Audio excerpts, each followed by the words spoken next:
शांति। आज 21 अगस्त 2022 भारत में रविवार है। Today is 21st August 2022 and it's Sunday in Bharat.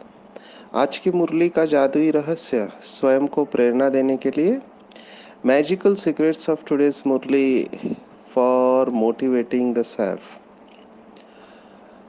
बहुत अच्छा अनुभव बाबा के बच्चे कर रहे हैं। जैसे ये अगस्त मास चालू होता है, चारों तरफ विशेष बड़ी दादी के स्मृति दिवस का यादगार मास है। 25 अगस्त को दादी ने शरीर छोड़ा था। अभी वो दिन नज़दीक आ रहा है। मधुबन में विशेष तपस्या का वायुमंडल होता है। चारों तरफ सेंटर में विशेष बड़ी दादी की पालना जिन्होंने ली वो अपना अनुभव सुनाते हैं। बहुत सारी बातें चल रही होती है। तो तपस्या का वायुमंडल विशेष जून मास से जून, जुलाई और अगस्त में चल रहा है और सभी त्योहारों की धूम भी है भारत में। तो इसी तपस्या के बीच में बाबा की ये मुरली चली है। संडे है तो हम सब जानते हैं अव्यक्त मास, अव्यक्त मुरली है और तपस्या वर्ष समाप्त हो चुका है। रिजल्ट आउट बाबा ने इस मुरली में किया है जो 1991 में तपस्या वर्ष चला था, लैंडमार्क मुरलिया। उसके बाद का शिवरात्रि की है मुरली है, महाशिवरात्रि के ऊपर ही पूरी मुरली है। 2 मार्च 1992 की है। मुरली का टाइटल है महाशिवरात्रि मनाना अर्थात प्रतिज्ञा कराना, व्रत लेना और बलि चढ़ना। बहुत सारे गहराई वाली बातें इस मुरली में आई है। विशेष हम महाशिवरात्रि के बारे में तो जानेंगे ही, लेकिन विशेष सिद्धि स्वरूप और सिद्धि स्वरूप बनने में क्या क्या विघ्न होता है उन बातों की गहराई में जाएंगे और कैसे विशेष आत्मा बन सकते हैं। तो ये 2-3 शब्दों में मुरली आ जाती है। पहले तो बाबा ने महाशिवरात्रि का पूरा विजुअलाइजेशन ही दिया है। पहला पैराग्राफ अगर गहराई से देखो तो आपके आंखों के सामने चित्र तैयार हो जाता है। बाबा ने बताया कि दिव्य महाज्योति बाप अपने ज्योति बिंदु बच्चों से मिल रहे हैं। तो ये दोनों विजुअलाइजेशन है। मुरली में कई बार ऐसे शब्द आते हैं जिससे कि आंखों के सामने चित्र खड़ा हो जाता है। तो विजुअलाइज करेंगे दिव्य महाज्योति शिव बाबा और ज्योति बिंदु बच्चे। बाप दादा भी महान ज्योति और बच्चे भी महान ज्योति है। तो एक महान आत्मा दूसरे महान आत्माओं से मिल रहा है और कितनी न्यारी और प्यारी ये महान ज्योतियाँ है। विजुअलाइज करेंगे कि महान ज्योति शिव बाबा ब्रह्मा बाबा के साथ स्टेज पर है और सामने सभी बच्चे हैं। केवल मणियों को देखेंगे, चमकती हुई ज्योतियों को देखेंगे तो कितना दिव्य और प्यारा नजारा है।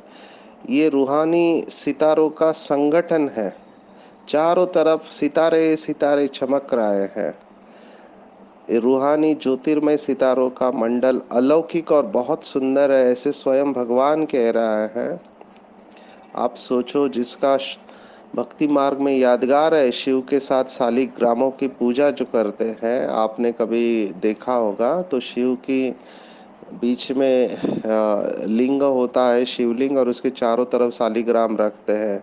वो तो स्थूल में मनाते हैं, लेकिन यहाँ पर प्रैक्टिकल हम बाबा के बच्चे बहुत सुंदर ये विजुअलाइजेशन है, चित्र है, अपने बुद्धि में बिठा कर रखे, जिसका गुलजार दादी को साक्षात्कार भी हुआ था कि परम धाम में आत्माएं कैसे रहती, वही साकार में इस दुनिया में।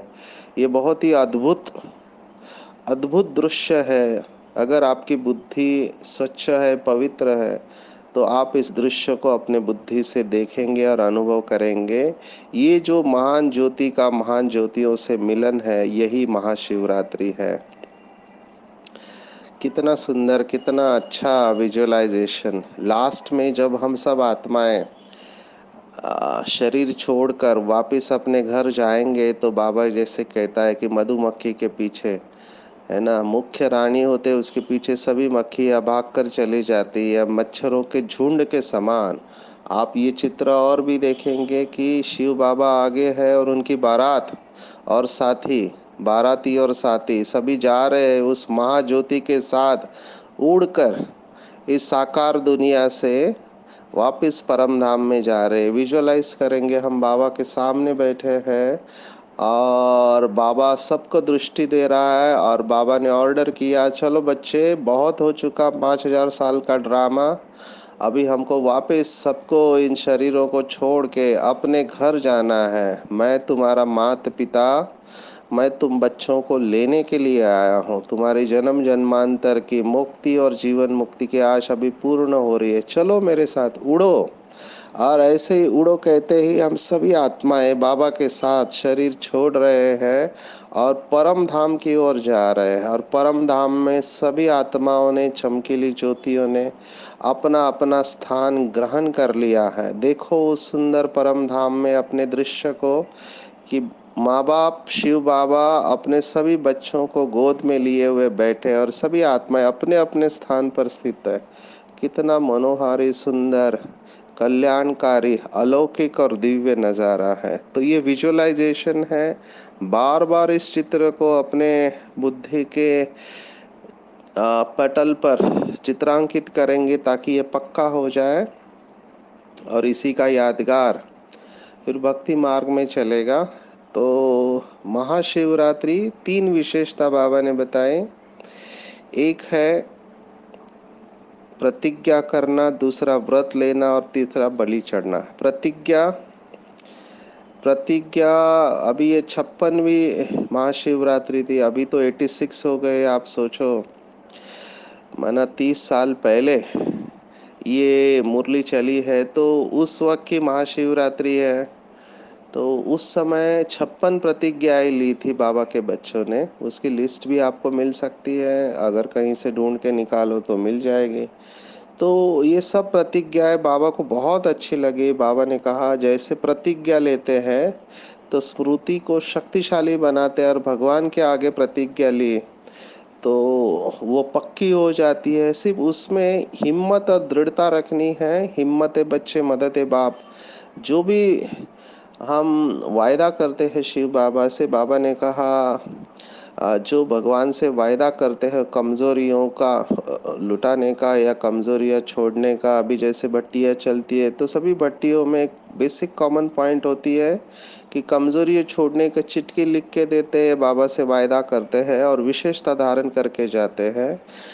तो हम भी आज की मुरली के आधार से अपने अंदर जो भी कमजोरी है, जो हमको भी परेशान कर रही है, दूसरों को भी परेशान कर रही है, बाबा को लिख के दे देंगे और बाबा से प्रतिज्ञा करेंगे दृढ़ता की शक्ति से कि इस कमजोरी को हमने आपके ऊपर स्वाहा कर लिया। तो प्रतिज्ञा करेंगे। प्रतिज्ञा के बारे में कहा जाता है कि प्राण जाए पर वचन न जाए, इसको कहते हैं प्रतिज्ञा।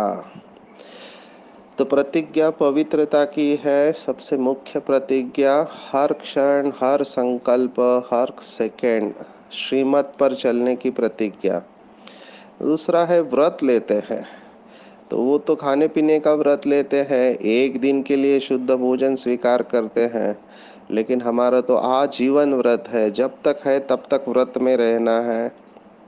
तो व्रत में बाबा ने कहा कि व्रत करते हैं माना क्या, खुशी की खुराक खाते हैं और दूसरों को खिलाते हैं। मिलन की खुशी के कारण व्रत रखते हैं। व्रत रखना अर्थात प्यार में त्याग भावना, कुछ छोड़ना अर्थात त्याग भावना की निशानी है। तो जब व्रत रखते हैं तो बहुत कड़ा व्रत रखते हैं। हमने देखा महाशिवरात्रि का भक्त भी पक्के हैं।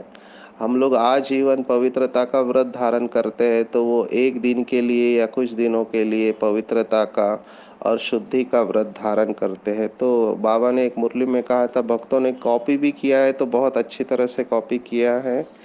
तीसरी बात जो सबसे इम्पोर्टेंट मुझे लगी और जो लिखने जैसे है, बुद्धि में छपा देनी चाहिए, बाबा ने कहा तीसरी बात है बलि चढ़ना। अभी बाबा के महावाक्य है, बहुत सुंदर है। बाबा ने कहा बलि चढ़ना अर्थात महाबलवान बनना। स्थूल रूप में तो जो बलि चढ़ाते हैं वो एनिमल्स की बलि चढ़ाते हैं। बाबा ने बहुत बार शिवरात्रि की मुरली में कहा है कि बकरे की बलि ही क्यों चढ़ाते हैं, क्योंकि बकरा हमेशा मैं करता रहता है। तो वास्तविकता में बलि चढ़ना अर्थात इस मैंपन की बलि चढ़ाना, मन बुद्धि और संबंध से समर्पित होना। ये बलि की डेफिनेशन बाबा ने दी है। अंडरलाइन करेंगे कि मन बुद्धि और संबंध से समर्पित होना बाबा से, यही है वास्तविक बलि चढ़ना। तो ये तीनों विशेषताएं, व्रत, प्रतिज्ञा और बलि चढ़ना, उसमें बलि के ऊपर बाबा ने थोड़ा विस्तार से कहा है कि प्रतिज्ञा करना माना कहना और करना दोनों समान होना चाहिए। दुनिया में सोचते कुछ है, बोलते कुछ है और करते कुछ है, लेकिन हम बाबा के बच्चे, कहना और करना हमारा समान है। तभी हमारे अंदर ताकत आती है और प्रतिज्ञा स्मृति से समर्थ बनाते हैं। तो कभी भी ये नहीं सोचना चाहिए कि पता नहीं होगा या नहीं होगा। प्रतिज्ञा तो कर ली हमने, जैसे रक्षाबंधन पर प्रतिज्ञा करते हैं, महाशिवरात्रि पर करते हैं। तो जो भी प्रतिज्ञा हम बाबा के कमरे में करते हैं उसमें पक्के रहना है। जितना स्मृति को शक्तिशाली करेंगे उतना समर्थी आ जाएंगे। उसमें कमजोर संकल्प जरा भी मिस नहीं करना है, क्योंकि बाबा हमारे साथ है। तो बाबा ने आज एक बहुत अच्छा महावाक्य उच्चारित किया है कि जो प्रभु के गले का हार बन गए उनकी हार कभी हो नहीं सकती। इसको भी लिख लेना चाहिए। पहला बताया, जो बलि चढ़ते हैं वही महाबलवान बनते हैं, और जो प्रभु के गले का हार बनते हैं उनकी कभी भी हार हो नहीं सकती। अंडरलाइन करेंगे। ऐसे जो प्रभु के गले का हार बनते हैं उन्हीं का विजय माला का यादगार है। तो बाबा ने बलि कहा है, कमजोरियों की बलि चढ़ाना है। और जो ऐसे संपूर्ण रूप से अपनी कमजोरियों को शिव बाबा को दे देते हैं वो ऑटोमेटिकली महाबलवान बनते हैं। तो चेक करना चाहिए, अगर अभी भी हमने अपनी कमजोरियों को अपने पास, जिसको बाबा ने आज कहा कि किनारे रख देते हैं, कुछ बातें कहते हैं कि पुरानी दुनिया में चलना है तो थोड़ा देह अभिमान रखना ही पड़ता है। मुझे भी बहुत हंसने को आया। और बाबा ने फिर से वो गुह्य शब्द इस्तेमाल किया कि अभिमान को स्वमान समझ लेते हैं। बहुत डीप बात है ये। होता अभिमान है लेकिन समझते हैं कि हम स्वमान में हैं। तो बाबा ने आज इसके ऊपर ध्यान खिंचवाया है कि देह अभिमान का सूक्ष्म वंश है, बहुत बड़ा है, पता भी नहीं चलता कि देहभान में है या देह अभिमान में है। बाबा ने कहा इसके अंश के साथ, वंश के साथ समर्पित होना। अंश भी नहीं रखना, क्योंकि बाबा ने बहुत बार मुरलियों में कहा अगर अंश भी रहा है तो अंश से वंश होने में टाइम नहीं लगता। मैं बहुत सेशंस लेता हूँ। अभी भी देखो, हम कल अहमदनगर में मेडिकल कॉलेज में डॉक्टर्स का सेशन ले रहे थे। तो फिर से वहाँ पे डॉक्टर यही कह रहे कि क्रोध के बगैर काम ही नहीं चलता है। गुस्सा तो करना ही पड़ता है। इनको दूसरी भाषा तो समझ में ही नहीं आती है। जब तक गुस्सा नहीं करेंगे लोग काम नहीं करते, बच्चे पढ़ाई नहीं करते, पता नहीं और क्या क्या। तो गुस्से को शक्ति समझ लेते हैं। बाबा यही बात यहाँ पर कह रहा है कि अभिमान को समान समझ लेते हैं कि ये तो जरूरी है, इसके बगैर तो काम ही नहीं चलेगा। ये तो वैसी ही बात हो गई कि दुनिया वाले साइकोलॉजिस्ट और डॉक्टर भी कहते हैं कि काम विकार तो जरूरी है। काम विकार में नहीं जाएंगे तो पागल हो जाएंगे, बीमार पड़ जाएंगे। ऐसी ऐसी बातें फैला के रखते हैं। कहते हैं काम विकार एक भूख की तरह है, जैसे किसी को खाना नहीं मिला तो वो भूखा रह जाता है, तो वैसे ही ये काम विकार भी एक भूख है। तो ऐसी ऐसी बातें हैं, सुलटे को उल्टा करके बताते हैं कि स्वधर्म हमारा पवित्रता है, लेकिन अभी अपवित्रता को स्वधर्म समझ लिया है। बाबा के बच्चे भले ऐसे नहीं होंगे, मेजॉरिटी पवित्र ही रहते हैं, ऐसे मुझे लगता है। आई डोंट नो, सत्य तो बाबा ही जाने हर एक की अवस्था। लेकिन भले काम विकार ही नहीं, लेकिन बाकी के विकार भी अंश में नहीं होने चाहिए। जैसे कई लोगों को रोब दिखाने का रहता है, वो रोब दिखाते हैं, आंखें बड़े करते हैं या आवाज बड़ा कर देते हैं। तो बाबा ने इसके ऊपर भी अंडरलाइन किया है कि ये भी विकार का अंश है, ये भी अपवित्रता है। जैसे बाबा ने लोभ के बारे में भी कहा कि लोभ माना मुझे बड़ी चीजें नहीं चाहिए, कहते हैं मेरी कोई इच्छा नहीं है लेकिन मिल जाए तो अच्छा है, ये रॉयल है मांगना। रॉयल मांगना फिर मोह का भी रॉयल स्टेज है। कहते हैं कि मैं नहीं चाहता लेकिन लोग ही मुझे बुलाते हैं, मैं क्या करूं, मैं तो फंसना नहीं चाहता लेकिन लोग ही मेरी डिमांड करते हैं। ये भी गड़बड़ वाला मामला है। अगर कोई व्यक्ति आप में बार बार फंस रहा है तो आपको डिटैच हो जाना चाहिए, क्योंकि आपके अंदर कुछ ऐसा है जिसके वजह से आप भी उसके तरफ खींचे जा रहे हो, वो भी आपके तरफ खींचे जा रहा है। तो ये मोह का रॉयल स्वरूप है।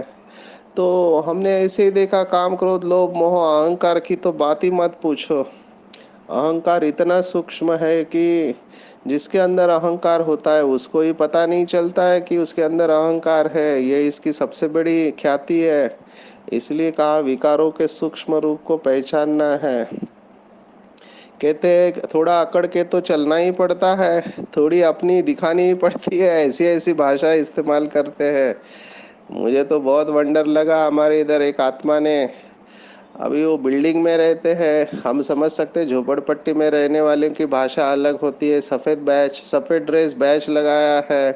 कुछ पानी के ऊपर से झगड़ा हो गया तो कहा कि ब्रह्मा कुमारी में है इसलिए, ओम शांति में इसलिए, नहीं तो आपको दिखा देते।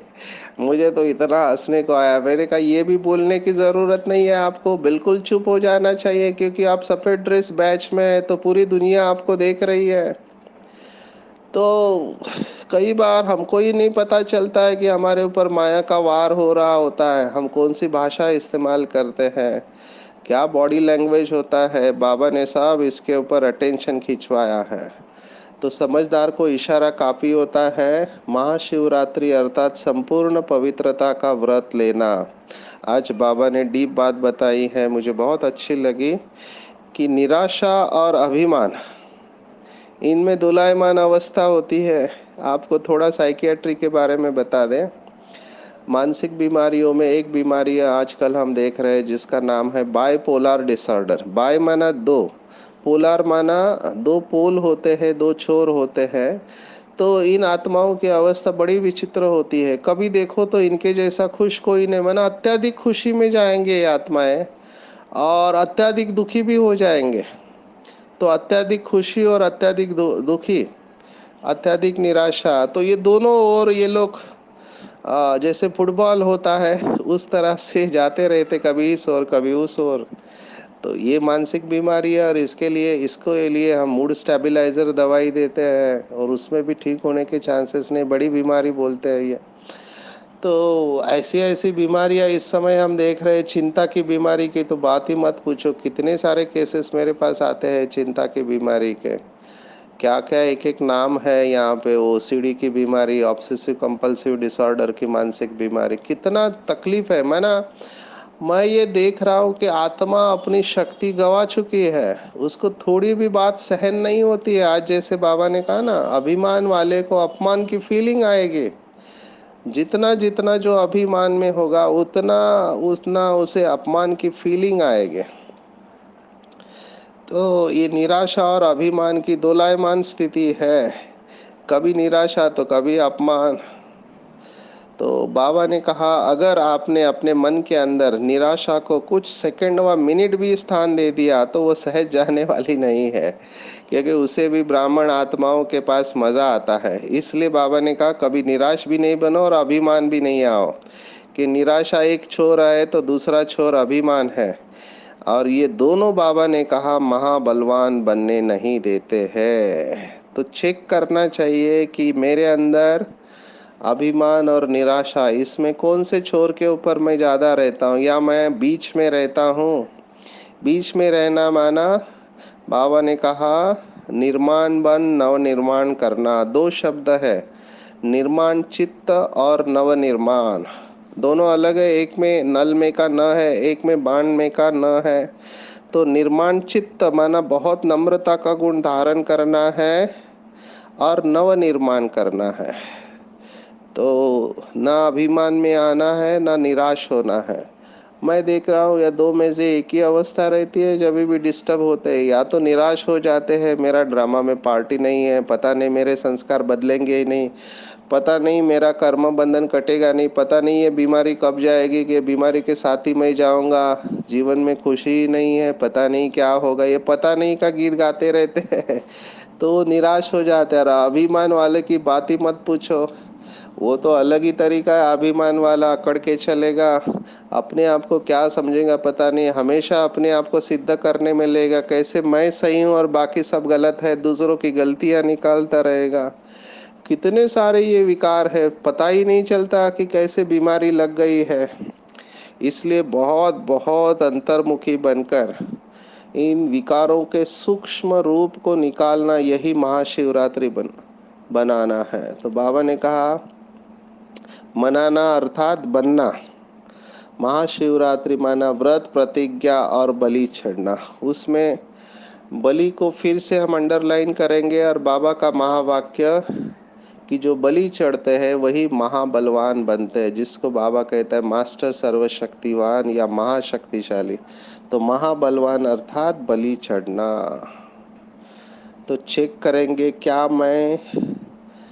मैंने मैंपन और मेरापन इसकी बलि चढ़ाई है। जो इसकी सही रूप से बलि चढ़ाते हैं, जिसको बाबा ने कहा मन बुद्धि और संबंध सहित समर्पित हो जाना, संकल्प भी नहीं चलना चाहिए, संकल्प भी श्रीमत के बाहर नहीं चलना चाहिए। तो समर्थ संकल्प से अवस्था समर्थ हो जाएगी। तो चेक करना चाहिए क्या मेरी अवस्था सिद्धि स्वरूप है। सिद्धि स्वरूप बाबा ने कहा संकल्प बहुत अच्छे करते हैं। तो बाबा ने उदाहरण दिया, जैसे बीज शक्तिशाली है फिर भी फल नहीं निकलता है, तो क्या समझना चाहिए, बहुत अच्छी अंडरलाइन करने वाली बात है। अगर बीज अच्छा करते हैं कि मैं मास्टर सर्वशक्तिवान हूँ, मैं ईश्वर की संतान हूँ, ये श्रेष्ठ संकल्प करते हैं, लेकिन फल नहीं निकलता है, तो बीज तो बोया, लेकिन क्या गड़बड़ किया कि दृढ़ धारणा की कमी है और अटेंशन के परहेज की कमी है। तो बीज तो बोया, लेकिन साथ में अटेंशन भी रखना है, उसकी परहेज रखनी है। परहेज क्या है, बुरा न सोचना, देखना, बोलना, करना। तो अच्छा देखना, सोचना, बोलना, करना, परहेज रखा। और दृढ़ धारणा की कमी, धरनी अच्छी होनी चाहिए। बीज तो आपने बोया, लेकिन दृढ़ता और धारणा की धरनी है, तभी उसका फल मिलेगा। तो चेक करेंगे कि मैं संकल्प तो दृढ़ करता हूँ, लेकिन संकल्प के साथ मेरी दृढ़ धारणा की धरनी है और अटेंशन है, क्योंकि जितना अटेंशन रखेंगे उतना वो स्वरूप में आ जाएंगे।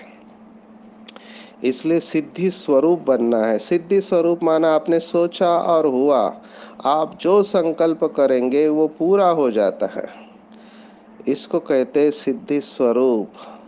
और सिद्धि स्वरूप के लिए बाबा ने कहा कि वृत्ति वृत्ति बहुत पावरफुल चाहिए। बाबा ने इसके ऊपर मुरलियाँ चलाई है कि वृत्ति में जब एक बाप दूसरा न कोई होगा, तब उस वृत्ति से वायुमंडल बनेगा। दृष्टि और कृति, इसका बीज है वृत्ति। बाबा ने कहा वृत्ति माना जिसको अंग्रेजी में एटीट्यूड कहते हैं।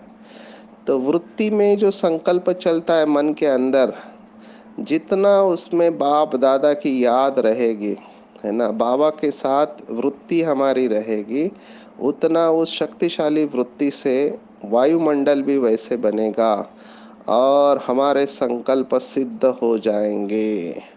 तो आज पूरे दिन में सिद्धि स्वरूप का अनुभव करना है कि जितना हमारा संकल्प रूपी बीज रूप बाप दादा के साथ कनेक्टेड होगा, उतना उस बीज में शक्ति भरेगी और वो प्रत्यक्ष हो जाएगा।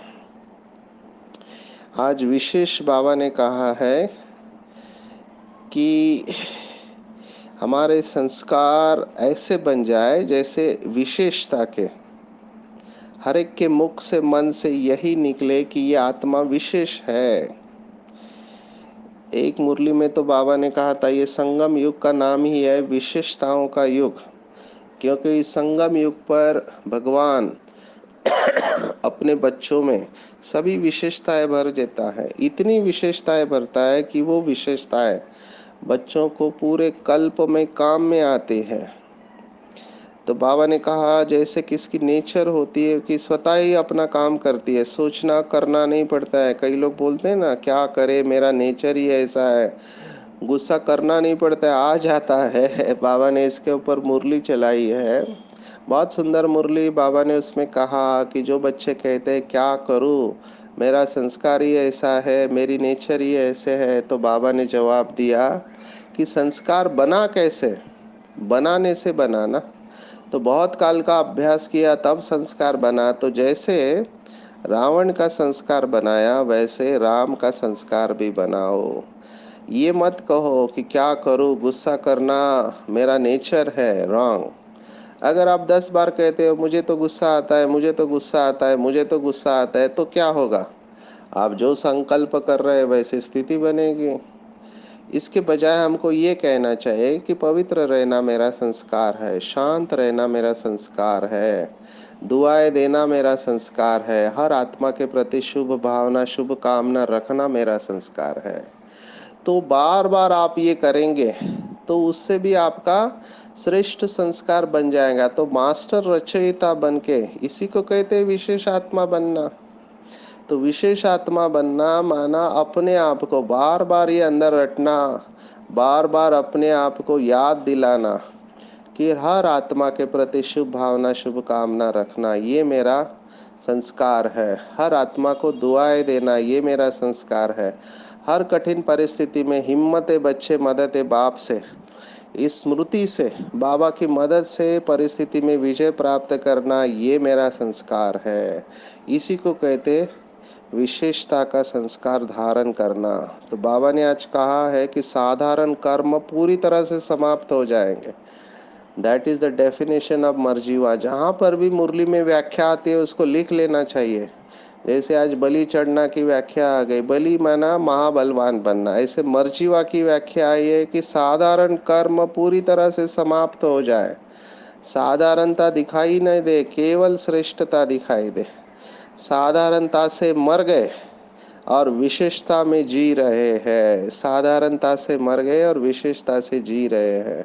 इसी को कहते हैं 16 कला संपूर्ण बनना। जैसे ब्रह्मा बाबा जैसे चलता था, उठता था, खाना खाता था, बात करता था, लेटता था, तो दादियाँ देखती थी कि बाबा कैसे कर्म कर रहा है, ये क्या हो गया। ये विशेष आत्मा को देखने का दिल होता है कि ये कैसे कार्य करते हैं, चलते कैसे हैं। मुझे निर्वैर भाई बताते थे कि बाबा हमको पांडव भवन में चल के बताते थे कि फरिश्ता अवस्था में कैसे चलना होता है, फरिश्ते कैसे चलते हैं। आप देखो, बाबा ने हर कर्म करके दिखाया है। ये है विशेष आत्मा। तो हमारे बाबा ने यहाँ तक अटेंशन खिंचवाया कि संकल्प में भी साधारणता नहीं हो, राजा माना हमेशा श्रेष्ठ, श्रेष्ठ ते श्रेष्ठ संकल्प हो। और जैसे हमारे संकल्प होंगे वैसे हमारे संबंध संपर्क में जो भी आत्माएं आएंगे उनको वैसे टचिंग होगी, क्योंकि संकल्प जाके टच होते हैं आजू बाजू में। अगर हमारे विकारी संकल्प है तो वो भी टच होंगे, और निर्विकारी पवित्र संकल्प है तो वो भी टच होंगे। तो अटेंशन रखना चाहिए कि अपने संकल्प हमेशा श्रेष्ठ रहे, साधारण भी नहीं रहे। तभी हम विशेष आत्मा के रूप में प्रत्यक्ष होंगे और लोग स्वीकार करेंगे कि आत्मा साधारण नहीं है, ये श्रेष्ठ आत्मा है, महान आत्मा है, विशेष आत्मा है।